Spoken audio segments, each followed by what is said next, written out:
வணக்கம் மக்களே, இன்றைக்கி நம்ம வீட்டில் சண்டே மதியம் என்ன செய்கிறேன்ட்டு உங்களுக்கு வீடியோவை எடுத்துருக்கேன். என்ன சமைக்கிறேன்னா இன்றைக்கி கேப்பக்களி பண்ண போகிறேங்க. கேப்பக்களியும் காடை கிரேவி தான் பண்ண போகிறேன். இன்றைக்கி மதியம் சமையல் ஜம்முன்னு இருக்கும். வாங்க பார்க்கலாம். களிக்கின்றதுக்கு தாங்க தண்ணி வைக்க போகிறோம் சட்டியில். இங்கே பாருங்கள், கேஸை பற்ற வச்சாச்சு. சட்டி அடுப்பில் போட்டுப்போம். 4 கிலோ மாவுங்க. அதுக்கு இதில் 3 சொம்பு தண்ணி ஊற்றிப்போம்.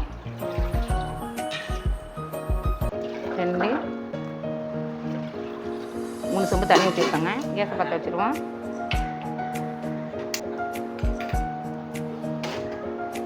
ஒரு 2 ஸ்பூன் மாதிரி நல்லெண்ணெய் ஊற்றிப்போங்க. 1 ஸ்பூன் சோம்பு போட்டுப்போம். 1 ஸ்பூன் போல் மிளகு போட்டுப்போங்க. 1 ஸ்பூன் ஜீரகம் போட்டுப்போம். இதில் ஒரு 15 முந்திரி போட்டுப்போங்க. லைட்டாக வறுத்துப்போம்.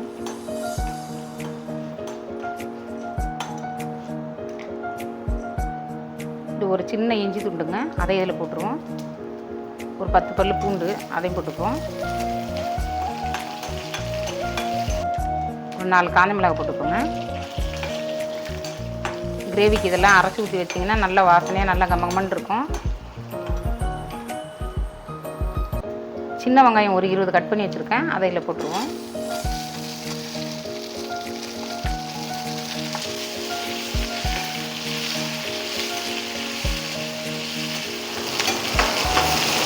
வெங்காயம் நல்லா வதங்கிட்டுங்க. இப்போ 2 தக்காளி கட் பண்ணி வச்சுருக்கேன், அதை இதில் போட்டுருவோம். ஒரே ஒரு பச்சை மிளகாங்க, அதை உடச்சி போட்டுருவோம். கொஞ்சோண்டு கருவேப்பிலை அதில் போட்டுருவோம். கொஞ்சம் கொத்தமல்லிங்க, அதையும் இதில் போட்டு வதக்கிடுவோம். இதில் நல்ல டேஸ்ட்டு கோஸ் நல்ல வாசனையாக செஞ்சோம்னா சூப்பராக இருக்கும்.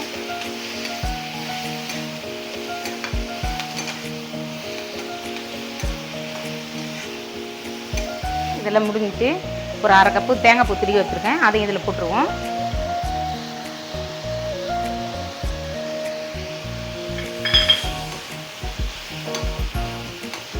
எங்கள் வீட்டில் சண்டே பேசலைன்னுட்டு உங்களுக்கு வீடியோ காட்டிட்டேன். உங்கள் வீட்டில் சண்டே பேசலன்னு எனக்கு கமெண்ட் பண்ணுங்கள்.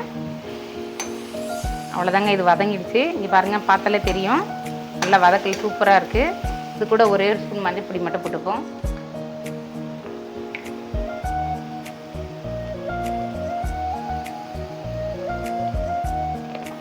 இந்த நேரம் இந்த வேலை முடிஞ்சு போச்சு. தண்ணி கொதிச்சா பார்ப்போம். தண்ணி கொஞ்சம் முட்டையாக விட்டுருக்கு.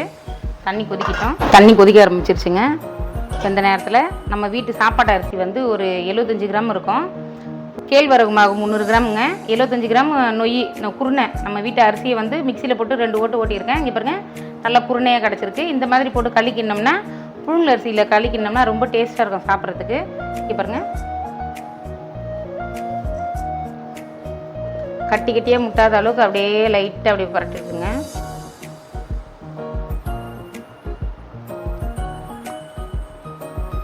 பாருங்க, கட்டிலாம் முட்டாத இருக்கு பாருங்க. பார்த்தீங்களா, எங்கள் பாட்டிலாம் களி கிண்டும் போது என்ன பண்ணுவாங்கன்னா, கொதிக்கிற தண்ணியில் கொஞ்சோண்டு மூட்டு வச்சுருவாங்க. மூட்டு வச்சுட்டு மாவு போட்டு கிண்டும் போது இப்போ தண்ணி பத்தலைன்னா அதை ஊற்றி கிண்டுவாங்க. இப்போ நமக்கு வந்து அப்போ வந்து அவங்க ஒரு அடுப்பில் வச்சு தண்ணி வச்சுட்டு இருக்கணுன்ட்டு சிரமப்படுவாங்க. இப்போ நம்ம தேவையான தண்ணியை வச்சுருக்கோம். பத்தலைன்னா பக்கத்தில் கொஞ்சம் சுடு தண்ணி போட்டு ஊற்றிக்கலாங்க. இப்போ காடை கிரேவி வச்சிடலாம். அது கொதிச்சிட்டு இருக்கட்டும். காடை கிரேவிக்கு சட்டி வச்சுட்டேங்க. கேஸை பற்ற வச்சுட்டேன். இதெல்லாம் நான் தாங்க ஊற்றுறேன். கிரேவிக்கு நல்லா 1 ஸ்பூனு சோம்பு போட்டுப்போங்க.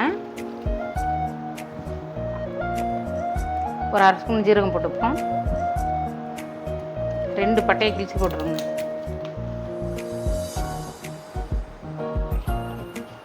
ஒரு 3 வரமிளகா இந்த சென்டராக அப்படி ஒரு கிணி போட்டுருங்க. அப்படி கிள்ளி போட்டிங்கன்னா காரம்லாம் வெளியே வரும், நல்லாயிருக்கும் சாப்பிட்றதுக்கு. இதுலேயே ஒரு பொட்டு கருவேப்பிலை போட்டுருங்க. 2 பச்சை மிளகாய் கிணி வச்சுருக்கேன், அதையும் இதில் போட்டுருவோம். சின்ன வெங்காயம் ஒரு 10 வெங்காயம் நறுக்கி வச்சுருக்கேங்க, அதை இதில் போட்டுருவோம்.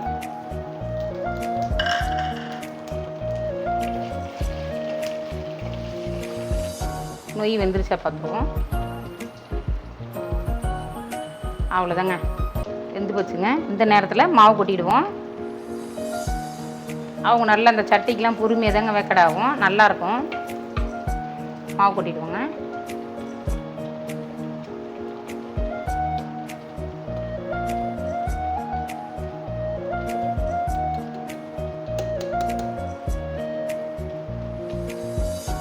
இப்படி லைட்டாக குத்தி விடுங்க.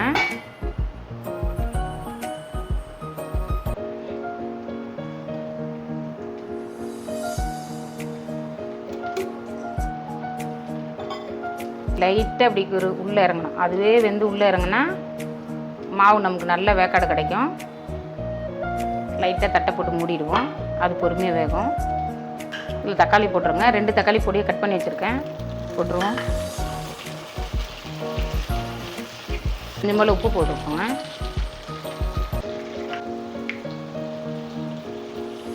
ஒரு 1/4 ஸ்பூன் மஞ்சள் பொடி போட்டுக்கோங்க. இஞ்சி பூண்டு பேஸ்ட் 1 ஸ்பூன் போட்டுக்கோங்க. வதக்கும் போதே வாசனை சும்மா கம்மன்னு வருது. அலசி வச்ச 4 காடையை உள்ளே போட்டுருவோம்.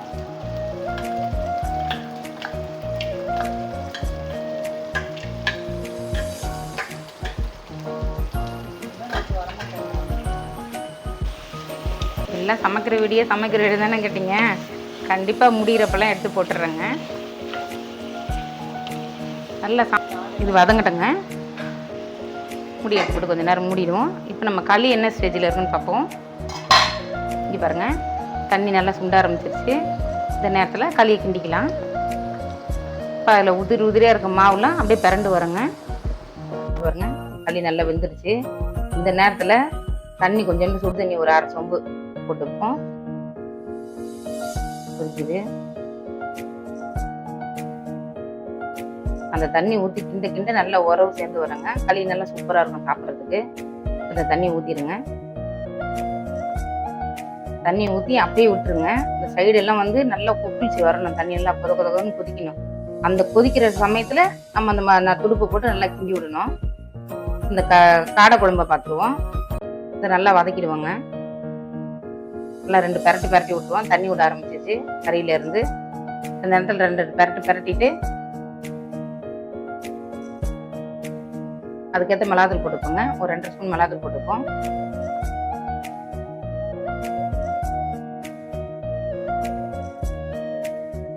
மிளகாத்தூள் போட்டு நல்லா 2 பெரட்டி விடுங்க. நல்லா காரம் நல்லா கறியில் உரைக்கணும். மூடி வச்சுருங்க. மூடிட்டு இப்போ களியை பாருங்கள். பார்த்தீங்கன்னா இங்கே பாருங்கள், சைடெல்லாம் நல்லா கொதிக்க ஆரம்பிச்சிருச்சு. இப்போ இந்த நேரத்தில் 2 பெரட்டி விடுங்க. நல்லா களியை நல்லா கிண்டி விடுங்க. இப்போ இந்த துடுப்புலலாம் மாவுலாம் கொஞ்சம் உதிரியாக ஒட்டியிருக்கும். அதெல்லாம் இந்த தண்ணியோடு சேர்த்து இந்த சைடில் இருக்கிற மாவுலாம் நல்லா வெந்துடும். இப்போ ஊற்றின தண்ணிக்கும் அதுக்கும் கரெக்டாகிடும். முதலே களி வெந்துருச்சு. இருந்தாலும் கொஞ்சம் தண்ணி ஊற்றி கிண்டினீங்கன்னா இந்த துடுப்பில் இருக்கிறது இந்த சைடில் இருக்கிறது எல்லாம் சேர்ந்து நல்லா வெந்துடும். களி சாப்பிட்றதுக்கு நல்லா வாழை மட்டை மாதிரி சூப்பராக இருக்குங்க.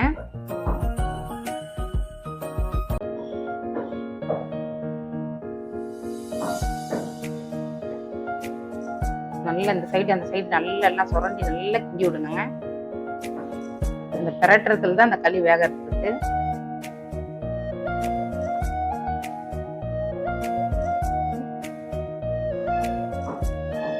தொட்டு பார்த்துப்போம் களி வெந்துருச்சுன்ட்டு. உள்ள மேலே இருக்கிறதெல்லாம் நல்லா வலிச்சு விட்டுருவாங்க. தண்ணி தொட்டு நல்லா வலிச்சு விட்டிங்கன்னா நல்லாயிருக்கும்.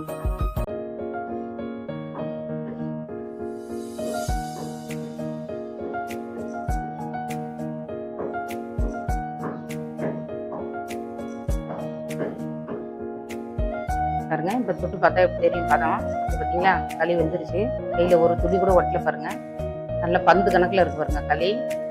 இது வந்த ஸ்டேஜ். அவ்வளோதாங்க, கேஸ் அமுத்திடலாம். இப்போ வந்து நம்ம கறிக்கு தேவையான வதக்கல் பண்ணோம்னா அதை அரைச்சி கறியில் ஊற்றிடுவோம். ஜார களி தண்ணி ஊற்றிடலாங்க.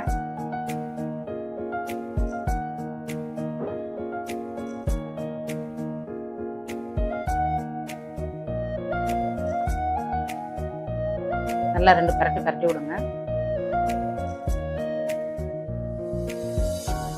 நல்லா வதக்கின மசாலா தான், அது நல்லா கொஞ்சம் இதுவாக இருக்கும். இப்போ களியை இறக்கி நல்லா பந்து கொடுத்துப்போம்.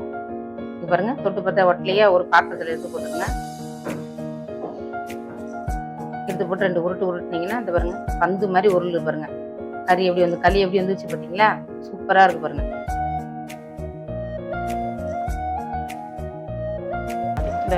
வருதா, நீ வருங்க. அவ்வளோதான். ஆடி எடுத்து ஆடி 2 அவ்வளோதாங்க.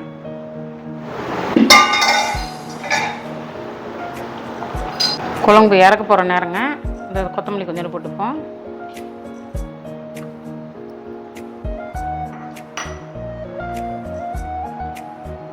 எண்ணெய் சுண்டி மேலே வந்துச்சு பாருங்கள். இந்த நேரம் கறி வந்துருச்சு, குழம்பு நல்லா சுண்டி போச்சுன்னு அர்த்தம். காடை குழம்பு ரெடி ஆகிடுச்சிங்க, களியும் ரெடி ஆகிடுச்சு. இப்போ நம்ம இதை போட்டுட்டு சாப்பிட வேண்டியது தாங்க. நாங்கள் எங்கள் வீட்டில் செஞ்சதை உங்களுக்கு போட்டிருக்கோம். உங்கள் வீட்டில் செஞ்சதை எங்களுக்கு நீங்கள் கமெண்ட் பண்ணுங்கள். இந்த சண்டே விலாக் உங்களுக்கு எப்படி பிடிச்சிருக்கு பிடிக்கலன்னு சொல்லிட்டு எனக்கு கமெண்ட்டில் சொல்லுங்கள். காடை குழம்பு இறக்கி வச்சு 5 நிமிஷம் ஆகுது, எப்படி கொதிக்குது பாருங்கள். அதனால் மீடியமான இதில் நீங்கள் இறக்கிட்டாலே அதில் இருக்கிற சூட்லேயே தேவையான அளவுக்கு நமக்கு என்ன தேவையோ அந்த அளவுக்கு வந்துடுங்க. காடை கிரேவி ரெடி ஆகிடுச்சு, களியும் ரெடி ஆகிடுச்சு. இது பாருங்க, நல்ல ஜம்முன்னு காடை கிரேவி ரெடி ஆகிடுச்சுங்க. ஊற்றி நல்லா குழம்புல ஊற்றி தொட்டு சாப்பிட்டோம்னா செமையாக இருக்கும். இப்போ நான் என்னென்ன சமைச்சிருக்கேன்னு வீடியோக்குள்ளே போகலாம் வாங்க. இங்கே பாருங்கள், காடை கிரேவி பண்ணியிருக்கேன், களி ரெடி பண்ணி வச்சுருக்கேன், சுட சுட சாதம் அடித்து வச்சுருக்கேன். இங்கே பாருங்கள், எனக்கு பிடிச்ச நவர மீன் குழம்பு வச்சுருக்கேங்க. இங்கே பாருங்கள், நல்ல பச்சை மிளகாய் மாங்காய்லாம் போட்டு சூப்பராக நவர மீன் குழம்பு வச்சுருக்கேன். நவர மீனை பொரிச்சு வச்சுருக்கேன். வாங்க மக்களே சாப்பிட்லாம்.